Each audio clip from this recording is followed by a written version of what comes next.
Welcome into Emerald and Lilywhite, episode 38.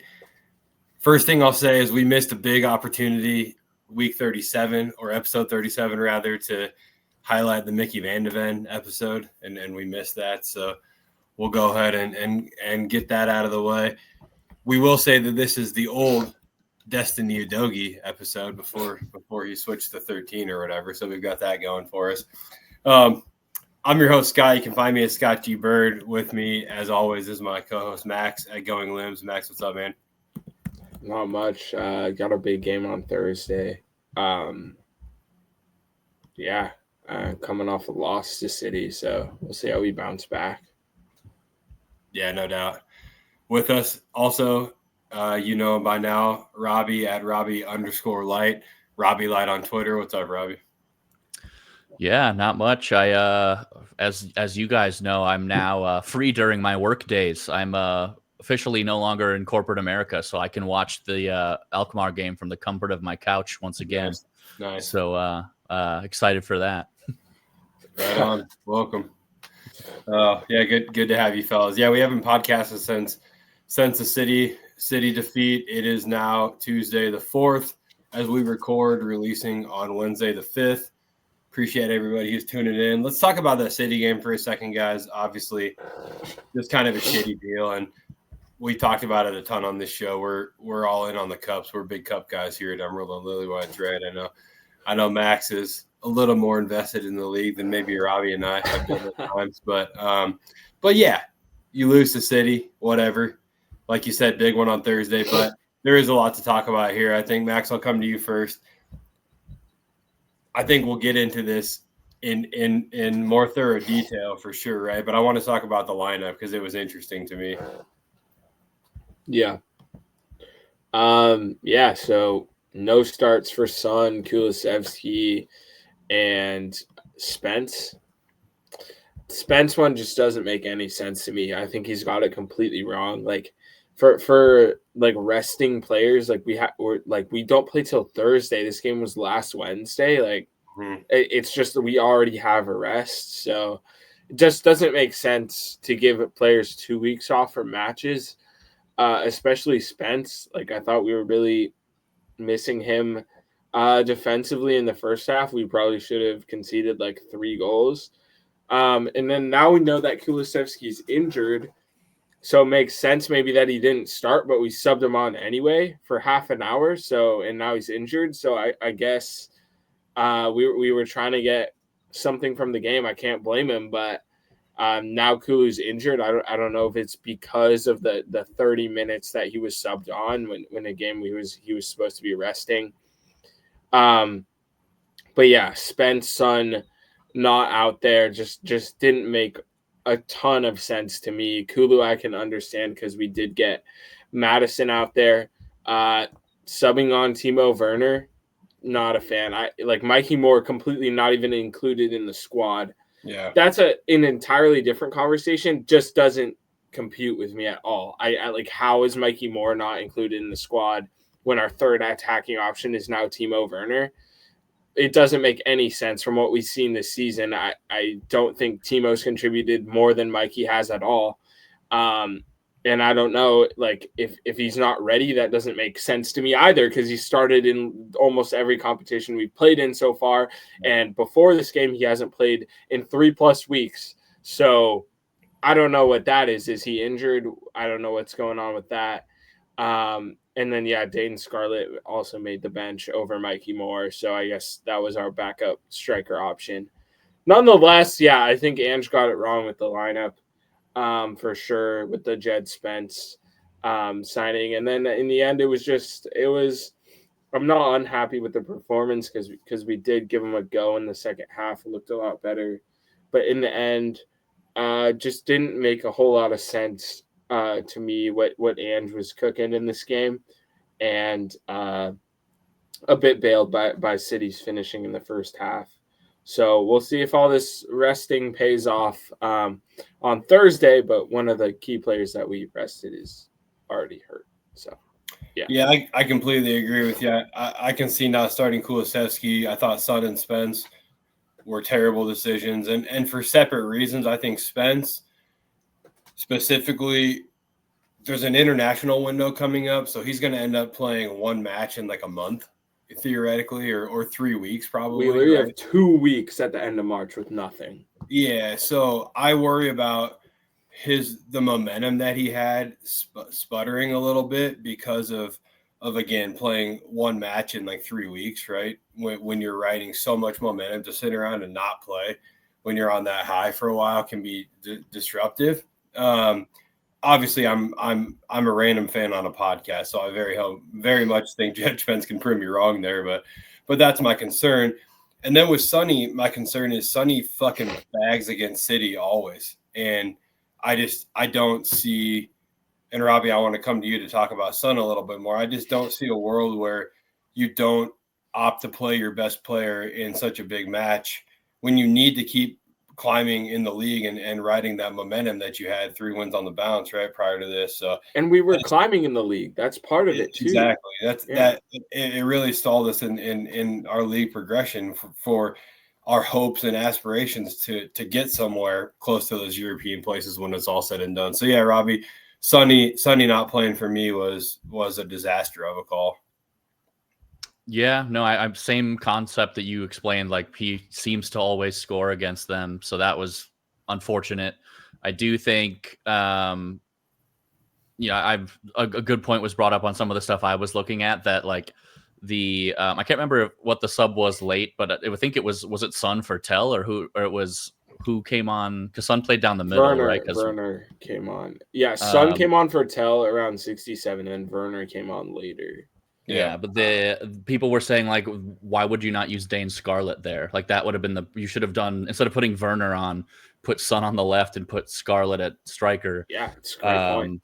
That was kind of the one piece of, like, obviously we know Werner has nothing in the final touch, and Dane Scarlett recently seems to have more, obviously. So that was, I think, the biggest head scratcher there. Obviously, yeah, to start the game, those were easy things to point out of, like, yeah, we rested all these people. I will say about Jed Spence, I'm under the impression that he's getting called up by England. Like, there seems to be a ton of momentum behind that. So I think he might be playing at the end of March. So, I mean, I don't know. I mean, Thomas Tuchel was at the game. He was watching. The announcers were calling it out, like, hey, the fullback situation for England is kind of ass right now. Jed Spence is probably getting looked at for a call up there. So yeah, he might. But yeah, I don't know. I mean, I think it's easy to say, wow, we look so much better in the second half, but we still didn't score. And that's just something that happens to us a lot this year. And unfortunately, it seems to all come back to the fact that we don't have a striker always. Like, that seems to be the problem. Like, Tell wants to be a striker. I'm not convinced he is, at least not yet. He needs to come into himself a little bit. We'd had nothing, nobody in the final zone there for most of the game. And even then we had Son, and it's like Son doesn't really offer a ton there either, unfortunately. Yeah. So I think it's just, we keep running to this same problem of we don't have a healthy striker. So this can be a discussion way later down the line. But at this point, I'm like, Jesus Christ, can we put 80 million on a striker this summer? Like, we need to have 2 just all out ace strikers at this point, because if we lose one, we have nothing. And so I'm ready to bring in another big name to go against Dom. Like, it's because Dom got hurt, and we don't know if he's going to keep getting hurt. That seems to be a pattern with our players. They keep getting hurt. So yeah, we need to have something other behind Dom, because we know Richarlison can't do it. We know Son is not good as a striker. Again, maybe Tell over the summer comes into himself a little bit, but I don't trust Tell as a striker at this point. Not that I distrust him. I just don't think he's a clinical finisher as a striker that we sorely need. Or even I called it out during the game, that there was just a ball sitting in the box. And if James Maddison was still on the pitch, I was like, I know for a fact he buries that. That's like half of his goals this year. It's just burying a rebound or a deflection in the box. And we had just taken him off. And so that was unfortunate too. But we need somebody in the box that's going to be cleaning stuff up. And we'd have nothing at striker right now. And again, Solanke sounds like he's coming back. Exciting news. Yeah. But I would put that honestly very towards the top of my offseason priority at this point, is we need another just lethal striker, because we can't risk losing Dom and having nothing for another 3 months. And I agree. Oh, go ahead. I just on the selection again. I just don't. Did someone in the media ask Ange? Like, we played Ipswich. We had a week break after United. We play Ipswich and then City midweek. We go full strength against Ipswich and then rotate against City. Yeah. We beat Ipswich by 3 goals. Like, we could have rotated and still beaten Ipswich, I'm fairly confident. Knock on wood, I guess. But, like, it just doesn't make any sense. Like, it doesn't make any sense. Kulusevski, Son, and Spence all start against Ipswich and then don't against City. Why? For no reason. I don't know. I don't get it. I mean, I'm playing devil's advocate here. I don't agree with this, but thinking about how the fact that we lost to Ipswich once already, and if we lose again, maybe Ange really is on the hot seat, and so maybe he's thinking I have to win this game no matter what. And if we lose City, everyone will forgive me. Maybe fair. that's what he was thinking. That's fair, but I still think like in a game like Ipswich, that's where you want Porro, like, as opposed to defending Jeremy Doku, where he's getting slid all over the place. Like, and then like Madison and Kulu, I think it's a toss up either way. Son was great against Ipswich, but I think Odebear, that would have been a great game for Odebear to get his like first real start since the fall. But no, like, put him against like this City defense, Kuznov, who was like really class against him. And Odebear was still good, I thought. But I just think, like, I don't know. If I was picking the squad, I would have flipped those games because I don't think it would have made too much of a difference, to be honest. But yeah, and of course hindsight's always 20/20. But I tend to agree with you. I think the Odebear decision. I think maybe the idea is, I guess, best case scenario. Let's say the idea is he wasn't quite ready for full 60 minutes against Ipswich, and maybe that's why that didn't happen. And so then you come to City, and if you don't give him a start, it's going to be another 3 weeks probably before he gets a good opportunity to do that. Assuming also that Ange is prioritizing Europa League, right, and probably won't start Odebear tomorrow Thursday if he doesn't need to. So it was maybe just him thinking again, it could be a month before I can get this guy another start, and I trust him and I want to show him that, and let's give it a go. But that game was just too important, in my opinion, to go with a weakened lineup when it didn't feel necessary to do. So I think the midfield was okay. I think it's a strong midfield, relatively speaking, in Bentancur, Bergvall, and Madison. And I was glad Madison got the start for sure. Bergvall as well. Bentancur, I think, is pretty hit or miss at this point, when he's playing the 6 or the double pivot, whatever we end up doing. So, and then at the back, I think Spence, as you said a couple of times, Max was the massive miss. I think that game looks a lot different, and I don't think Jeremy Doku wins man of the match if Spence is out there. So yeah, just a bummer, but we'll forgive Ange. Obviously, a lot going on right now as we kind of kicked off the episode with, we're big Cup guys around here, and so we're more so invested in Thursday at this point as opposed to looking backwards and dwelling on what did or didn't happen against Manchester City. It would have been wonderful to get the 3 points. Anything else you guys want to talk about city-wise before we move on to Thursday and AZ Alkmaar? I'll just say quickly, it's getting hilarious at this point that I think almost in every competition, the only games we have lost by more than 1 goal were one in the Liverpool in the league and then one in Liverpool in the semifinal of the Carabao Cup. Every match we lose is a 1-goal loss. Yep. So yep. Yeah, for sure. It's interesting, and then we have some big swings when we win matches, right? And that's why our goal difference, I guess, looks so fantastic when you look at it compared to our league position. I'm not actually even sure that there's ever been a time where a team had such a wonderful goal differential and sat in 13th, 14th place or whatever. So it's pretty wild. From a statistics standpoint, Spurs had 11 shots to City's 12. On target, Spurs had 6 to City's 5. Possession, we actually won possession at 56% of the ball, which I think is just an interesting stat when you're playing City, right? I'm not surprised by any means, but interesting to point out. 529 passes to the 416, equal pass accuracy at 87%. And and then 8 corners to their 3. So what I'm getting at here is statistically we didn't play poorly.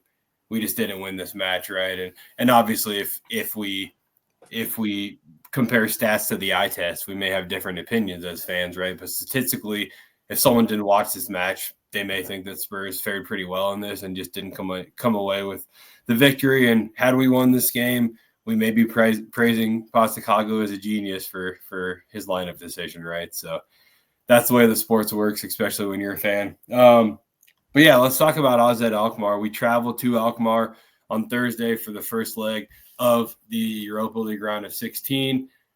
Obviously a big deal for Spurs right now. This is where we invest all of ourselves from a footballing perspective, both as players and fans, right? Massive game. I think when we talk about this lineup against City and maybe Postecoglou looking 8 days into the future, hopefully again prioritizing this one, I would hope that the plan is to go run rampant in the Netherlands and give ourselves a little bit of breathing room and comfortability in the second leg at home. Max, what are you expecting to see from a lineup perspective with this one? Yeah, so for the lineup, it's going to be interesting around the back. I think Spence and Udogie are going to be the fullback pairing, or at least they definitely should be, in my eyes. And then for center backs, it's just about – I think Danzo's nailed on. He's been really good, had a great start to his life at Tottenham. For left center back, it's either going to be Gray or Davies. I know Davies is kind of picked up a knock a little bit in the past couple of games, so I think it'll be Archie Gray. And then as for the midfield, Bentancur Bergvall has seemed like the go-to pairing for the 8 and 6 over the past month or so. So then got to be Madison at 10 if Kulu's out. If Solanke is actually healthy, then he starts up top. If he's not fully ready for that, then Tell. But I really hope to see Dom. And then I think it's Son and Brennan pretty easily. Brennan, I thought, played well against City. So that's what I would go with. I don't know if you have any thoughts. I know the center backs are like to be included in the squad, but I just don't really know about the health situation for either one of them. Yeah, no, I mean, at this point, again, not to keep hammering the nail on the head, but like we should go as strong as possible in the Europa League. Especially in in the first leg of this, where like hopefully we can come back home and feel like we've got a 2-3 goal cushion, or I don't know what's going to happen, but we played them to a draw, or we played them 1-0 last time, and that was at home in Hotspur Stadium, right? I don't think that was. It was. Yep. And who even scored that goal? I don't even remember. Was it a penalty too? I think. Yeah. Yeah. No, I think we can't get cute, and we might, which is what's annoying. I feel like we're just talking about Ipswich and City. Like we might get cute and go, let's rotate in a bunch of our young guys and whatever. And it's like, and then at halftime, we're going to have to sub all the old guys on anyway, because we're chasing the game or we're drawing, or whatever. So I just think start hot, pound in some goals, and then take people out if we need to. So yeah, same with the center backs. Like at this point, I'm acting like we don't even have them on the team. So might as well wrap them up until we feel like they're 1,000% ready to play again. And the international break this month, is it anything important, or is it just friendlies again? I don't know. I don't even know what's happening. I don't know. I think it might be Nations League. Yeah. So like not really. Because I know it's easy and people have been joking about it for months, and now it's definitely going to happen that, Romero's going to come back just in time to be healthy for Argentina. But like, if it's a meaningless friendly game, like fine, I don't care. Let him play. Let him get his conditioning stint in, honestly. I'd rather not. I mean, I don't know. Maybe I'm being naive here, but I'd rather not his first game back conditioning stint be against Alkmaar and him just be terrible, or so it's World Cup qualifiers actually. Yeah. For next year in Seattle. So, and I'm sure Argentina is already in a good place statistically for a qualification spot. So. They do not need him to qualify for the World Cup. I'll tell you that. But I'll be okay if he gets game time. I won't. People are going to lose their minds and be like, of course he's only healthy for Argentina. But at this stage, it's like, sure, give him a half or give him something to let him play. But yeah, whatever. Yeah. So also for the Alkmaar game, Kulusevski's not playing, but him, Bergvall, Bentancur, and Basuma all are one yellow card away from suspension. Mm-hmm. You would ideally want them to get it this game. If we're up going back home, maybe not all of them, but obviously Kulu won't, so he might be suspended down the line, and then they don't reset until the semifinals, so they would be out during the quarterfinals. Bergvall, Bentancur could be important pieces there, so that's an interesting wrinkle to look at. I doubt it will affect the lineup at all, but it's definitely something to watch, especially if Bergvall and Bentz can't go for the next game. Then I guess we'll have to turn to like Basuma and Sarr for the home leg. But which, depending on how much, if we're winning at all on the return leg, couldn't be too bad. But I don't know. It gets a little dicey if they're all of a sudden suspended and we're going away to Germany. Yeah. I mean, I don't feel too nervous, other than like, honestly, I'm just assuming Bentancur's for sure getting a yellow in this game. So like, we'll miss him in the second leg if I had to guess. Everyone else I'm not as concerned about. Coming on and just like 2 minutes in, yellow, and he's cooked. So yeah, but I do feel confident that we'll do well. I mean, we've got so much healthier in recent weeks, and we were pretty healthy when we first played them, but we also, that was a game where we put Mikey Moore on for an entire half, and like the first time we played them, that was heavy rotation. Like Richarlison was our goal scorer. Who even knows? Like I don't know the lineup, but anyone could have appeared in that first game, and we did pull out a win. So I think when we're going full strength, we should comfortably get the job done. And on the center backs point, I just like, if Romero's first minutes are actually for Argentina, that's just fucking bullshit, dude. Like that's just so annoying. Like we have 3 games before the international break. If him and Van de Ven are included in the squad on Thursday, he better be playing at least one of those 3 games before he plays for Argentina, because I don't know if the club is just spineless or whatever, but if a player has literally played like 15 minutes for us in the past 5 months, like I'm not letting him go to the international break. Like he's gotten injured there before. That's just my opinion. Scott is back. I don't know. Scott, you have any thoughts on the Romero situation?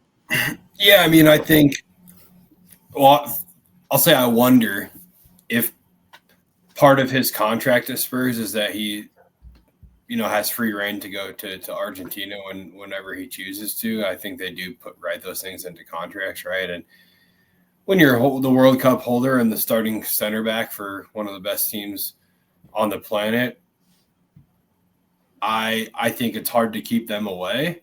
But when it comes from Romero, frankly, I think he's off this summer, and it really doesn't bother me. I mean, I think we're going to need depth, but I think we'll get a good fee for him. And I low-key think Danzo and Van de Ven is going to be an ace pairing. I think that they're going to be really good together. Dare I say that Danzo and Van de Ven might be a little bit safer of a pairing too. Look, Romero's fantastic, but the way that he plays requires Mickey to do, we'll just say, more cleaning up than Danzo is going to require. And so, I think Danzo and Van de Ven is going to be a really good pairing. We're going to need depth there again. I think if we go into a season with Dragushin and Archie Gray as our backup center backs again, we're in big trouble.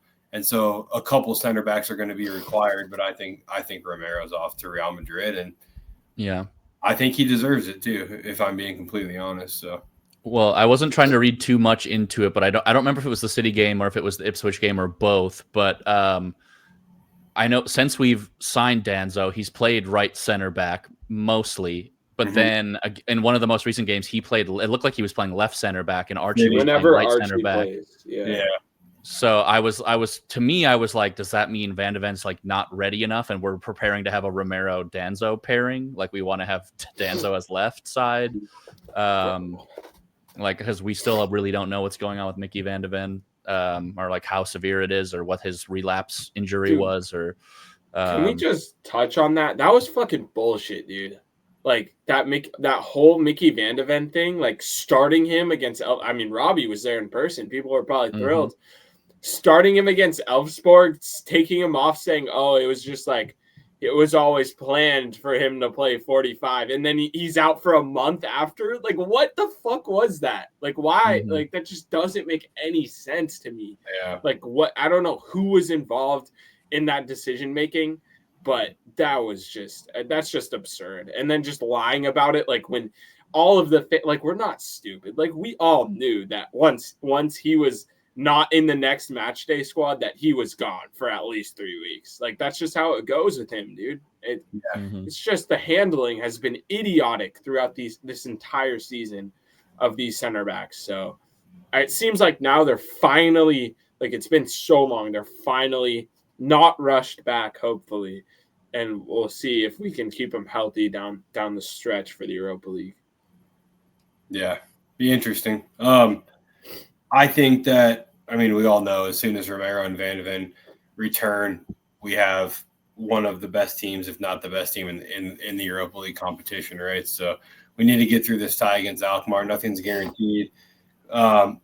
AZ's on a little bit of a run of form, you could say, right? That they do carry Troy Parrott in their ranks, as Max has brought up a few times on the show, right? The GOAT. Don't forget about your bet, man, with the listener.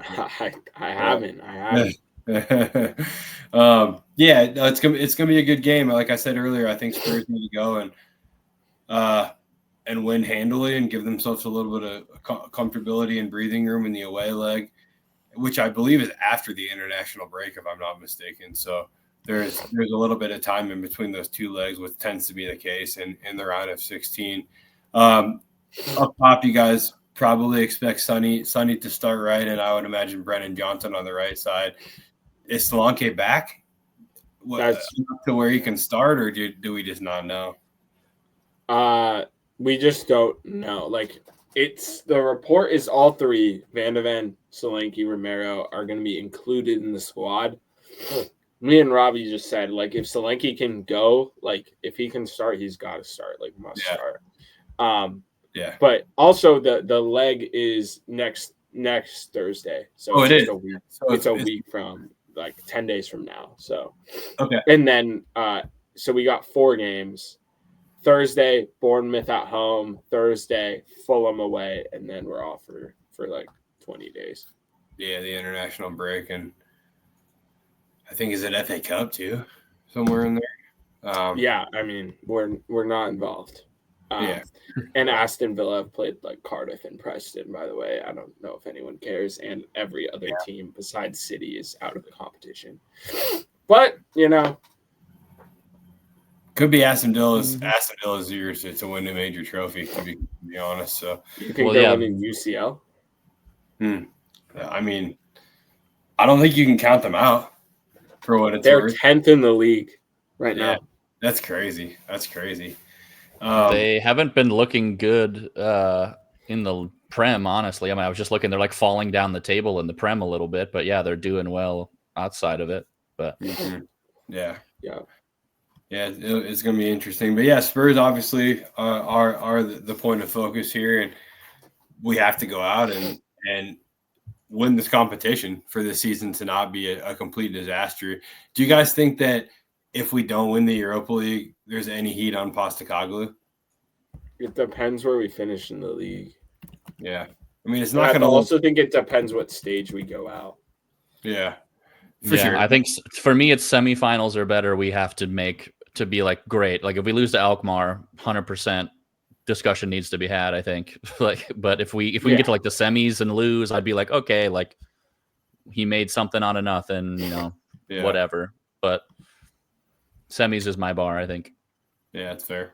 If we make the semis and lose and we get 12th though, like I don't know, man. That's just unacceptable. It's like our worst season in like eons. Yeah.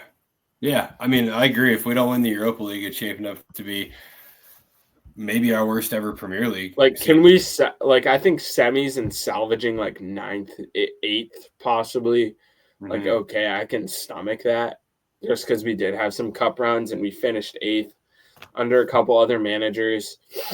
But if it's below 8th or not making the semifinals at least, then it's hard to argue with. Yeah. But yeah, looking ahead, we would play Frankfurt or Ajax. I think Frankfurt's shit. They're so bad. Like, people look at the Bundesliga table, Frankfurt's third. Like, they also lost their best player and like by a mile. Like, he was their entire team, and now he's on Manchester City, and they've just been horrible since. Yeah. So I'm not too worried about that. Like, he's still like second in scoring besides Kane in the Bundesliga, and he hasn't even played in like 3 months. Yeah. So that was the only reason they were third. He's not on their team. Ajax, I don't know. It's Ajax, dude. Like, I feel like we kind of got that. I mean, but they're having better. They're on a really good run right now, and they're competing for top spot in the Eredivisie, but top spot in the Eredivisie isn't like super threatening to me. And then on the other side, it's just Lazio and Olympiacos. Like, it's probably going to be Lazio that we meet in the semis. Yeah. That's going to be a brutal, like, away day. It's just going to be nuts. But I'm not. I think we have a better team than Lazio if everyone's healthy. But it's just the atmosphere, Italian footy. That's going to be the one. I think that, or if Bilbao does make the final, like, I think those are the two toughest fixtures. Yep. If anyone else on the other side makes the final, Rangers, Roma, Lyon, like, I'm feeling pretty confident we're winning that, to be honest. United, like, I think we're easily beating United. Like, we've already beat them 3 times. I agree. Although that would be annoying to face them, but I don't think they'll beat Sociedad. So, but overall, yeah, I think Lazio, which will likely be our semifinal matchup, is going to be really tough. And then if Bilbao makes the final at home, that's just fucked. like it's going to be one of those Spanish teams in the final. You think so? Sociedad or Rangers has a cheeky run in them every once in a while. So. Yeah, I don't disagree with that, but I just think the both of those Spanish teams are really good sides who are playing good football right now. I mean, Athletic Club is maybe competing for a title if certain things shake out. They're not going to win it, but they're going to be in the hunt for a potential, late stage title push if things shake out a certain way above them. So they're good. They're a good side. Obviously, Iñaki and Nico Williams, the Williams brothers are massive threats. Dude, if we start fucking Porro against Nico Williams. I'm just thinking that. Yeah, exactly. It'll have to be Jesus Christ, dude. But yeah, we got to get through Lazio first, like you said, and we got to get through a lot first. We would, in theory. We got to get through Alkmaar, probably Frankfurt. Yeah. I'd honestly people are scared of Frankfurt just because they had like a good fall. I'd rather play Frankfurt than Ajax. Like, I know Frankfurt's a tough away day, but they're just in they've just been struggling so hard since Marmoush left that I just think they're in much worse form than Ajax. So that's going to be an interesting fixture to watch as well. Like, we're the 9:45 game, so if you guys are interested, like, I'd definitely tune into Frankfurt Ajax at 12 on Thursday. Yeah, totally, 100%. Yeah, it's I think Ajax is a tougher away day than Frankfurt. To be honest, I mean, for us though. Yeah, fair. We don't have Lucas anymore. Right? But we got Lucas Bergvall. Yeah, true. The new Lucas. Yeah. But hat trick. Let's go. I could see it, right? He looks like he's maybe Dutch. He's not, right? But he'll get a job done for us, Lucas. I have no doubt about that. But yeah, let's go back to Alkmaar for just a second. obviously they're going to sit low. They're going to look to break the same thing they did against us last match. You guys maybe brought it up when I stepped away, but I believe the last time we played them, it was a Richarlison penalty that got the 1-0 victory. So it wasn't commanding by any means. I don't recall if we were in the midst of our injury crisis either. I think it was prior to that, right? But yeah, it was a 1-0 win on our Richarlison penalty. We didn't look fantastic. We got the job done. Again, they're going to sit back. Our kryptonite has been trying to beat low blocks often this season, right? And then the other team finding opportunities to break on us. I think with a center back pairing that is not Archie Gray and Roger Dragoshin, I feel much more comfortable in our ability to stifle the counter, right? But it's going to be a tough one. We've kind of talked about what we expect from the front. Spence probably gets a go in this one over either Poro or Udogie, right? I would have to think that Spence starts. I would prefer Spence and Udogie anytime the two of them are fit, right? And then I think the center back pairing is the interesting position to talk about. It could be a myriad of different options when we get down to it, right? It depends on who's available. Could be Archie Gray, could be Kevin Danzo, it could be Mickey Van de Ven and Christian Romero. We just don't have enough information right now. So a lot to be seen there. And then I think in the midfield, probably Madison, probably Bergvall, and probably Bentaker, the same one that we would see against City, specifically because we haven't talked about this yet. Paul O'Keefe is reporting the Spurs are assessing Kulusevski over potential foot injury, which is why I do not include him in my projected midfield, right? No more information has been shared as of yet. What do you guys hear and see? And Robbie, I'll come to you. You're the vibes guy, the fan representative. First of all, we assume there's some truth to this because Paul O'Keefe tends to speak the truth, right? But what are people saying on the interwebs? Well, the only thing that I saw was, I think it was before it came out as a report, but Kulusevski posted on his Instagram story standing on his balcony with a boot on, and like that's when people picked up on it. He was holding his daughter, or his most recent baby. I think it's a daughter. I can't remember. But he was on his balcony wearing a walking boot. And then that's when people kind of picked up on it. And then, a bunch of people regurgitated Paul O'Keefe's words on the internet. All the accounts that we follow, the aggregators, etc. I haven't heard anything other than they don't know yet. I mean, I haven't checked Twitter in a couple hours, but I mean, I said this very dryly in our group text, like, oh my God, who saw this coming? Whoa, like, Jesus Christ. Of course he's hurt. He's been playing 90 full minutes for 6 months, 3 times a week. I don't know. Maybe it's not bad. Like, we can hope, I guess. But at this point, we must assume it might be bad. So I really don't know. But at this point, it is what it is. Luckily, we've got some other people coming back. So maybe that's going to help us a little bit. But I don't know. I guess I don't have any updates on what the extent of his injury is. So I'm not going to go down that road too much until we know. Fair enough. Yeah, I saw somebody say in another group chat this morning what I thought was a really good point, that, Kulusevski is going to get probably the next 2 to 3 weeks of recovery and then an international window. And the dude has been knackered to a point where he's contributed nothing for the past month, if I'm being completely honest. I know it sounds harsh, but his contribution has been quite minimal, and that's because he can hardly walk. So this could be a little bit of a blessing in disguise. Max, do you have any concerns about this potential Kulusevski layoff? No, not really, just because I trust Madison. Yeah. But I don't know, dude. It just makes you think, like, Kulu was really good in the fall.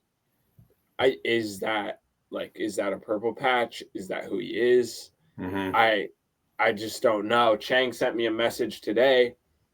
Kulu had like 4 good games, and now we overrate him. He's still shit. Yeah, that's a Chang take, though. I don't agree. I don't subscribe to that. So that's what Chang sent me.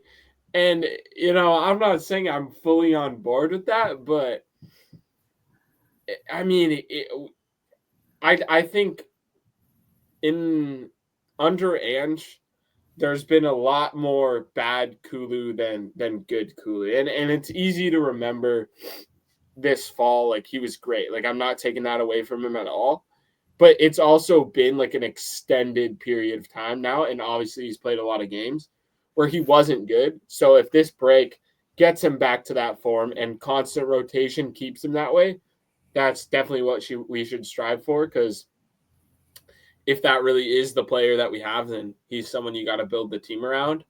But it's just going to be interesting to see post injury, is Kulu going to immediately be back to like his absolute best, which was all of fall. He was absolutely brilliant for sure. Yeah, I mean, I don't know. I feel pretty strongly about this. I made this comment months ago in the chat too, but like we've not just us, Tottenham Hotspur fans as a whole, have fallen into this trap of like, oh, this guy is so good. It's because he has fresh legs. Like literally our team is so shit because they're all running to the ground. And then when somebody comes back after a long time off, we're like, wow, he's so incredible. He just has fresh legs. Like that's why he looks so much better than the rest of our team. That's why Jed Spence looked, I mean, he is good. Don't get me wrong. But like Jed Spence came in after Udogie played 65 straight games or whatever, like without a substitute. Of course he's going to look better than Udogie. And again, I'm not taking away from Jed Spence, but like every player that comes back is going to look really good because they're rested, and our team has not been rested this year. So, and we just haven't had a chance to rest anybody. And when we do, it's like, oh, you're resting because you're hurt. And now this guy has to play 30 straight games. And then he's hurt right when you get back. And now you get to play 30 straight games again. Like that's just the trap we've fallen into. So like, I have no doubt that Kulu's going to look good when he comes back. And we're going to be like, wow, this is awesome. It's like, yeah, because he just played 3 games a week for 17 straight weeks and never got subbed off. 100%. So yeah, like that's just, we're stuck in a spiral this year with our health management, unfortunately. Yeah, I mean it's evident he has been overused. He's played in 42 matches this season, the highest of any joint highest of anyone else on the team. Can either of you tell me who the other person is that's played in 42 matches this season? Either Porro or Archie Gray are my guesses. Pedro. I don't. You got it. Has he? Yeah, 42. I have Porro at 38, but maybe I'm sure. I'm on train. And I feel like that's part of my opinion on Pedro Porro too. Is like, yeah, of course he's looked bad at times, but he's been playing every freaking match. Like it's because we don't have anyone else, and we had Archie Gray, and then he had to play somewhere else. And then, we have Jed Spence, but he's got to play somewhere else. And it's like, again, I'm not excusing Pedro Porro by any means. I think his offensive product is still incredible for us. His defense clearly, but like Pedro Porro's also played. I think we brought up that stat recently that there's at least 3 players on Spurs that have played more minutes than any other player in all of Europe this year. Yeah, 3,158 minutes for Porro leading the team. 3,055 minutes for Kulusevski. And I have to add with 2,500. Okay, my stat was a little off. That's 42 times they were in the squad.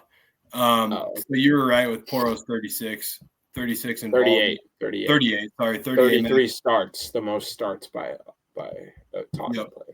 And then Kulusevski involved in 42 match days, played in 42 match days. Yeah. 31 starts, 11 off the bench.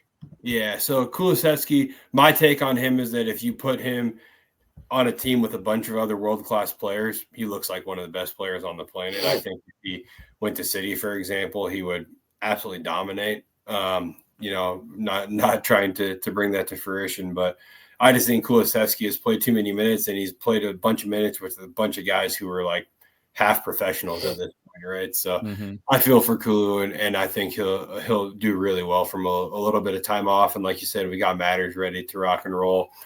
I expect Matters to do a really good job going forward. And as I've said, Madison and Kulusevski being on the pitch at the same time is and will continue to be Ange's biggest challenge and, lock to pick, if you will, as he moves forward as a Spurs manager. So lots to come. But yeah, at this point, we're going to say, come on, you Spurs, all the best on Thursday. We need a big result. Before we wrap up, before we move on, is there anything else, Alkmaar, you guys want to talk about? No. I just had a quick look at when we played them in when did we play them? It doesn't say here. Oh, in October. Yeah. The lineup is absurd, and especially knowing where these players were at the time. The starting lineup against Alkmaar was Werner, Richarlison, Moore. So that was like Mikey's second start ever, maybe. Yeah. First, second, yeah. Our midfield was Bentancur, Madison, Bergvall. Bergvall was a nobody at that point, was weak, getting kicked off every ball. Bentancur was still iffy at that point. I feel like Madison was still kind of coming back from his injury. We had Udogie. This might have been one of the first games that I can remember that we had Dragoshin and Davies as center backs because and Mike Van de Ven and Romero were in the squad but did not spend a minute on the pitch that game. And Archie Gray was our right back that game. So and obviously Forrester in goal. Those were good days, man. It was a very weak lineup, but then we did have Odeberg come on for Mikey Moore, Brennan came on for Timo, Solanke came on for Richarlison, and Kulusevski came on for Bergvall, and Sarr came on for Madison. So, but like Mikey our starting Moore lineup was pretty weak. So good that game. He had a great game, 100%. Dude, oh god, he has to feature, man. Werner's not in the Europa League squad. No, there has to be something. There has to be something. Like I feel like with Mikey Moore, like I feel like because he's 17, Ange feels like he doesn't ever have to acknowledge anything happening with him. Like he's a kid. He's a kid. Like there has to be something. And to be fair, it was stupid that Timo. I'm okay with Timo being in the squad, but I didn't think I think the sub should have been Scarlett, if anybody. Yep. But I think the rationale more than anything was, Timo's not in the Europa League squad, so let's put him on the bench. And also we have 5 17-year-olds on the squad already, or 18-year-old, whatever. Yeah. But I don't think he should have played. Like, I'm still not happy that he played, but being on the bench I can get. But either he's gearing up Mikey Moore to like start against Alkmaar, which we can hope and pray, or there's another thing with Mikey Moore that he's just no one's going to tell us about because he's 17 years old and they don't have to tell us he's injured or he has an illness or whatever else could possibly happen. So I don't know. I'm curious to know if something else happened to him and they're just not telling us. It's just like Timo, everyone knows that he's not going to be on this team in 3 months. Yeah. It's like, why are you giving him minutes? It just doesn't even why do you even care about his feelings? No offense, but this is a business. Like, we're trying to win games. Yeah. I don't know. Yeah, maybe there's some metric in a spreadsheet that Daniel Levy keeps that's like return on investment per minutes played, and he's just like begging Ange to give Timo minutes. He gets like an extra mil from Leipzig for a certain amount of minutes. every minute he's like, Timo's 12 minutes away from us hitting this line where it's like, all right, he was a good investment. Cool, let's move on or something. I don't know, but yeah. I'll go ahead next. I just want to circle back real quick. I have a question for Robbie about the Tell thing. You said striker is kind of top of your priority in the summertime. Who would you target if you have any targets? And Scott, you can answer this too. And then in this scenario, would you fully try and convert Tell to a winger, or is Tell not being brought back in this scenario? What are you thinking? I like Tell. I just think he is young and he needs time to figure out what he's good, where he belongs. Does he belong at striker in the Premier League? Does he belong at winger? If we get a striker, I don't want another 19-year-old wonder kid. I want a 26, a Jonathan David as an example. Not that I want him, but someone who's old enough and proven, but doesn't need to be the stud, but is ready and capable to fill in as soon as Solanke goes down. Somebody like that. But I mean, obviously, if it's if we had all the money in the world, of course I would say my Swedish guy Joker is, or however you say his name. That's never going to happen. Yeah. But a big name like that. But I'm more in the line of somebody who's dependable, consistent, roughly 25 to 28 to 29 years old, is ready to just step in and score goals. Someone who's known for being a finisher. Even if they're a pen merchant, I don't give a shit. But someone who knows how to kick the ball at the goal really hard and it goes in, because Richarlison's not that. Tell currently is not that, but we want to give him time. We don't want to ruin his confidence by not being that guy. Maybe Tell is the long-term Son replacement. I don't know. I don't know what his ceiling is. But yeah, I do want Tell back. But yeah, I would opt for like a about to be prime or in prime striker that's maybe not a world beater, but is just completely dependable to rotate with Dom. Yeah, I agree with that. Because I've seen a lot of people on Twitter, like Scott, I don't know if you, or I know you're not on Twitter, but they're saying Liam Delap. Like, that's been all over Spurs Twitter. Let's sign Liam Delap. Like, if we're planning on keeping Tell for the long term, like, I think his contract would be like 6 years or something. Like, the Liam Delap Tell overlap just doesn't make sense to me. So I completely agree. Like, you want someone like who's going to contribute over like the next couple years, and then the mantle's kind of going to be passed because we'll have like we can't have Solanke, Tell, and Liam Delap. Like that's just not how it works. Someone's going to be unhappy. We're going to have to sell. It's just a cesspool there. But if we can get someone in that range, 27, like 28 years old, they can get a couple of good seasons. We can shift Tell to the wing. It just gives us more flexibility. That would be ideal. I mean, I still think there's a world where Tell plays really well as a 9. I mean, he's 19 and he just moved from the Bundesliga to the Premier League, and that's a massive jump for a 19-year-old who's expected to come in right away and contribute as the 9 for Tottenham. That's a really tall ask. Solanke, I think we got a couple, 2-3 really good seasons out of him still if he's still at the club. But I'll honestly, people are going to think I'm joking when I say this, but I think there's a world where Harry Kane comes back to Spurs. And I didn't think of that. All the reporting has come out that his release clause this summer will be $58 million. I think if Bayern can win the Bundesliga, there's a chance that he leaves. If they can win Champions League, I think he'd feel very comfortable coming back to Spurs. But I think if Spurs can win Europa League and lift a trophy, and Harry Kane can win at least the Bundesliga, there's a chance that he maybe comes back to Spurs. They've won it. I agree. The Bundesliga. And so for me, Champions League is a big kicker. I think if we win Europa League and he wins Champions League with Bayern, he comes back to Spurs. There's lots of reporting that he's going to end up at United in the summer. Paul Mearson keeps talking about him going. That guy's such an idiot, dude. But the Man United thing maybe makes someone nervous. But Man United has reportedly already agreed terms with Gyökeres. It will happen this summer, right? And I think that makes a lot of sense. He's going to go back to Ruben Amorim. Performed extremely well under him and his system. Dude, how many years in a row are they going to drop 80 mil on a striker? This is literally the third year in a row. Yeah, it's crazy. But yeah, so Spurs signing Harry Kane is my dream striker signing. And then I think if you have Harry and Dom, you're buzzing. And I think there's a world where you can play those two together too. So anyways, I'm talking about all kinds of hypotheticals right now, but I think I'm on board, but I really think for Harry Kane it would be one more year. Like I think regardless of what happens, he'd do another year in Germany and then he'd come I don't think to me, and I don't think to the rest of the world, anybody gives a goddamn shit if he wins the Bundesliga. Like it will mean nothing to his legacy. It's Champions League or nothing. If he doesn't win a Champions League with Bayern, this move to me is a mistake. It was an absolute What if England mistake. won the World Cup? Yeah, I think he'd come back. I think he'd want to be home after that. And they have a good shot at doing so. I really think that they do. I mean, honestly, when they played Italy in the Euro final in 2021 and the 2020 Euros, right? I rooted vehemently against Harry Kane in England for obvious reasons, right?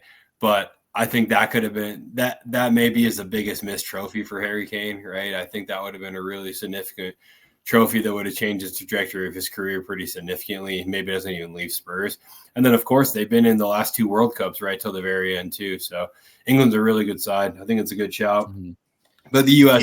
He also unfortunately, arguably disappeared completely in that game, which is another tarnish of his legacy of disappearing in big games. He does. So, that England squad was so shit, dude. Like, if you actually look at the lineup they put out for that game, it had Luke Shaw, it had Maguire, I think like it had like Mason Mount. Like what were we like? I don't know. I'm not English, but like I don't even know what they were cooking. That was honestly crazy. But that they even got it that far. But that's just Southgate for you. So Yeah. I mean, dude, they got Tuchel now. Like that's actually scary. That's very scary. Yeah, that's a good point. All right. Well, before we wrap up, as always, we want to bring you the Lone and the Academy Watch, brought to you by the Wits End Cascades and Rainier Growlers, our wonderful respective homes across the makeup of Seattle Spurs. Max, what do you got for today? For the Academy, 2 losses for the 18s and the 21s. The 21s are just shocking. Like they can barely score a goal. I don't know what's going on there. The 18s, Luka Williams-Barnett scores again, so that's good to see. Now Lone, Luka Vuskovic drops like a 9 according to FotMob. It's the highest rating for any player without a goal or assist in like a 0-0 draw. He dropped like a 9.0, which is just insane. Like he's going to be a part of this squad next year at center back, so it's going to be interesting what they do in the window there. I think Jamie Donnelly has continued his form at Leyton Orient recently. They're just singing his praises constantly. And then a player I wanted to highlight, I know he's not on loan, but it kind of feels like it. Johnny Cardoso, absolute screamer against Real Madrid and apparently bossed the game. Shout out the U.S. men's national team. Like, we got to get him in summer. For me, 6 is the number 1 position we got to target in summer. And I think he's sitting there. We've already bought him. And that was quite impressive. Him just bossing Madrid and scoring an absolute worldie there. So, yeah. Yeah, I love the Cardoso shout. It's going to be interesting with the U.S. too. Obviously, we're a U.S.-based pod, right? When I look at the depth we have at midfield, it's pretty solid when you look at Adams, McKinney, Johnny Cardoso, Yunus Musa, Luca De La Torre. Even I think his move to San Diego maybe doesn't benefit him. I think he's done. Yeah, according to Chang, dude, Chang knows everything about the U.S. men's national team, but he told me Luca De La Torre is cooked. So. Yeah, I mean that may be part of the willingness to move back. I mean, he is from San Diego, so who knows, right? I think he's on loan, if I'm not mistaken, at San Diego. So anyway, some really solid depth for the U.S. But that's going to do it here. Lilywhite. I'll say that again. Tanner Tessman. Oh, good shout. Tanner Tessman. And, I also got to give some love to my boy Jack McGlynn, who I think is going to continue to get opportunities to be involved in the U.S. setup. I actually think Jack McGlynn goes to the World Cup. I don't think he plays a ton, but I think he's on that squad. He's looked really good for my Dynamo, just completely controlling the tempo of the match. Dynamo have been shit, but Jack McGlynn has been fantastic. So long may that continue. I got one quick more loan watch that I'm really curious to see this one play out. Brian Hill, who is like doing well. I saw today that I think it was Girona, or where is he playing? Girona. They came out today and basically said they're not going to activate his 15 million buy clause because they're going to negotiate a lower fee for him. So we're going to get shaken down for Brian Hill this summer. So get ready for that. By the City Group too. Oh, City Group versus Levy. It's going to be interesting. Well, yeah, good shot there, Robbie. Gotta love some Brian Hill. I know Brian Hill's the winger profile we need.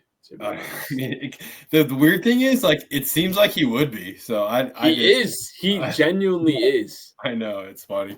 Like, is he better than Odebear? Like, probably, maybe. To be honest. Maybe. Chang's happy to hear you say that.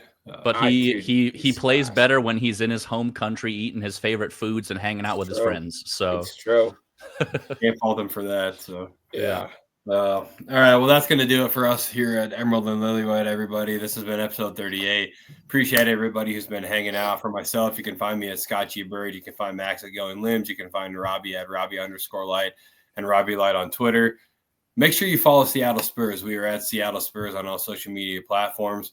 Make sure you sign up for the Gmail. It is seattlespurs@gmail.com. Shoot us a note. Let us know you're interested in being on the mailing list, and you'll get all kinds of information about both Spurs and Seattle Spurs, holiday parties, watch parties, you name it, it's going to come through your email. Follow us at Lilywhite on all social media platforms. please like and subscribe. It really helps us grow the platform. And most importantly, it helps Seattle Spurs grow its platform, which is the goal of all of this. Make sure you get to either the Wits End, Rainier Growlers, or Cascades whenever you're able to go watch Spurs with some wonderful people, the wonderful people of Seattle Spurs. Tip your bartender as well. And as always, come on, you Spurs. Come on, you Spurs. If Troy Parrott bags, I'm giving out a scarf.